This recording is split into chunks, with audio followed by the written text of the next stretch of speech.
வணக்கம். உலக அளவிலேயேங்க நோய் எதிர்ப்பு சக்திக்கு ஒரு மிக சிறந்த ஃபுட் அப்படின்னா அது தாய்ப்பால் அப்படின்னு தாங்க எல்லாருமே சொல்லுவாங்க. அது உண்மையும் கூட.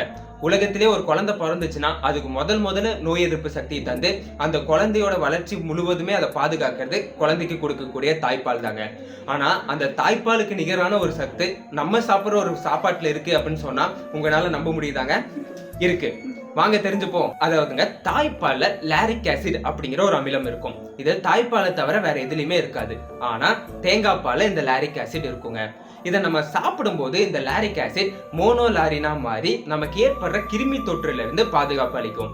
அது மட்டும் இல்லாம நம்மளோட ஹார்ட் ஹெல்த்தை கரெக்டா மெயின்டைன் பண்ணும் அண்ட் மூல வளர்ச்சிக்கு ஹெல்ப் பண்ணும். நோய் எதிர்ப்பு சக்தியை ரொம்ப இன்க்ரீஸ் பண்ணுங்க இந்த தேங்காய் பால். அண்ட் உங்களுக்கு வாயில புண்ணு, அதாவது இந்த மவுத் அல்சர் அண்ட் வயிற்றுல புண்ணு, வயிற்றுல வரக்கூடிய அல்சர், இது எல்லாத்துக்குமே நீங்க நிறைய மெடிசின்ஸ்லாம் வெளியே தேடி அலைஞ்சிட்டு இருப்பீங்க. ஆனா தேங்காய் பால் இது எல்லாத்தையுமே சரி பண்ணுங்க.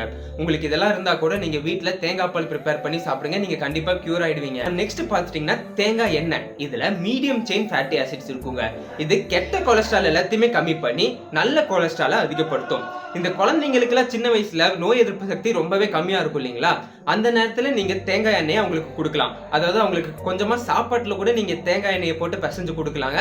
அது அவங்களுக்கு சாப்பிடவும் பிடிக்கும். அவங்களோட நோய் எதிர்ப்பு சக்தியும் அவங்களோட நல்ல கொலஸ்ட்ரால் லெவலையும் இது இன்க்ரீஸ் பண்ணுங்க. ஆனா இந்த தேங்காய் எண்ணெயில ஆன்டி பாக்டீரியல் எஃபெக்ட் இருக்குங்க. சோ நீங்க காலையில பிரஷ் பண்றதுக்கு முன்னாடி இந்த தேங்காய் எண்ணெயை யூஸ் பண்ணி ஆயில் புல்லிங் பண்ணீங்க அப்படின்னா அது உங்க பற்களோட கேப்ல இருக்க அழுக்குகள், பற்களுக்கு வெளியே இருக்கக்கூடிய அழுக்குகள், இது எல்லாத்தையுமே கிளீன் பண்ணி உங்களோட ஓரல் ஹைஜீனை நல்லாவே மெயின்டைன் பண்றதுக்கு இந்த தேங்காய் எண்ணெய் யூஸ்ஃபுல்லா இருக்குங்க.